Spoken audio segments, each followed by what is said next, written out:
Let's say that you throw a rock straight up in the air with an initial velocity of 13 meters per second. That means when it leaves your hand, it has a velocity of 13 meters per second upwards.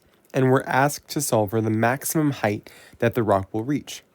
I'll begin by sketching out my problem.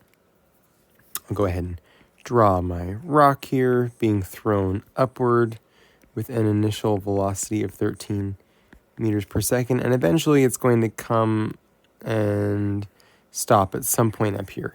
And I know that up here, right, my final velocity is 0 meters per second. Remember, that's one of the assumptions that we talked about. An object thrown upwards will eventually come to a stop at its maximum height before eventually reversing directions and speeding up on its way back down.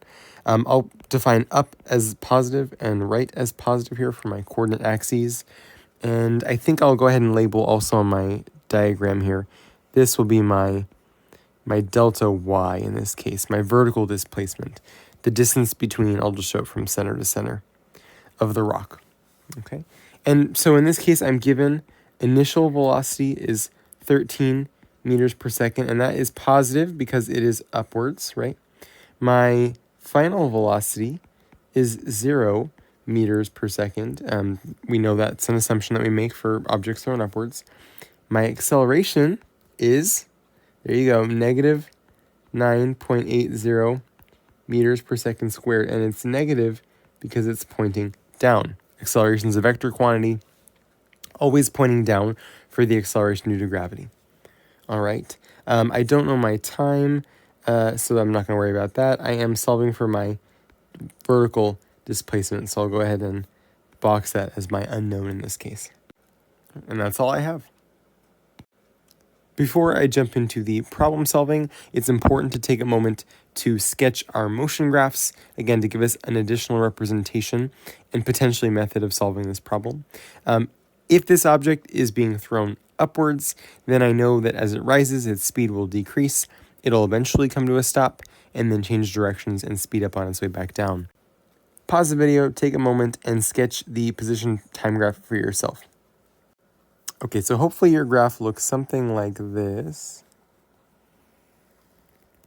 So this is on its way up, right here. This is when the object has stopped. So essentially this is our maximum height. You can also see that because this displacement, essentially the largest y position, is also at that point. And then this would be on its way back down. Now, we're really only looking at this segment, right? This upwards portion. But if we were to let the ball come back down or the rock come back down, we would also see that later portion as well. Now, our velocity time graph will look something like we've seen before. Take a moment and sketch out a velocity time graph before continuing. Okay, so hopefully your graph looks something like this. Again, I have a positive velocity at the beginning. It is traveling upwards. It will approach some 0 value and then keep going at the same rate, right? That is a terrible line here. Let me see if I can. There we go. Much better. Okay. So right here, this is when the object changes directions. This is my initial velocity, and then this will be my final velocity. I'm going to show that on the y-axis here. There we have it. Okay. And then my acceleration time graph is going to look something similar as well. Go ahead and pause the video for a moment and sketch an acceleration time graph in your notes. All right, so I'm going to have a negative 9.8 constant value. Acceleration doesn't change the entire time. And that's also reflected in the negative slope here of the velocity time graph. All right, now let's jump into the problem solving. So I want to first identify the equations I have. I'll write out my kinematic equations in the y direction.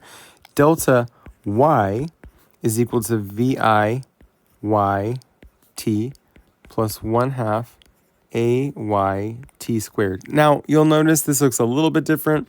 All I did was change my delta x to a y here to show it's a vertical displacement, and then I added a subscript to each of my terms to indicate that that was the velocity and acceleration in the y direction, respectively. This will be handy later when we get to projectile motion. So for right now, I would recommend you show yours the same way. My second equation, the final velocity in the y direction squared is equal to the initial velocity in the y direction squared plus 2 times my acceleration in the y, delta y, right?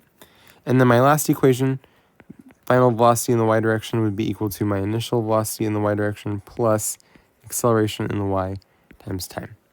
Okay, now again, I want to think about what equation I can use to solve for the maximum height. I'm solving for my delta y. And remember, I was given initial velocity, final velocity, and a. So take a moment, pause the video, and think about which equation you might use to solve this problem. All right, if you said equation number 2, then I would agree with you. Not that there's only one way to solve this problem, but number 2 seems to be the most straightforward.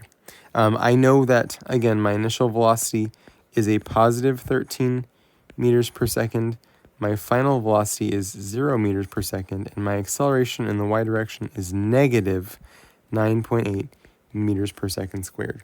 So I'm going to plug these values in, essentially, all of this into equation 2, and then solve for delta y.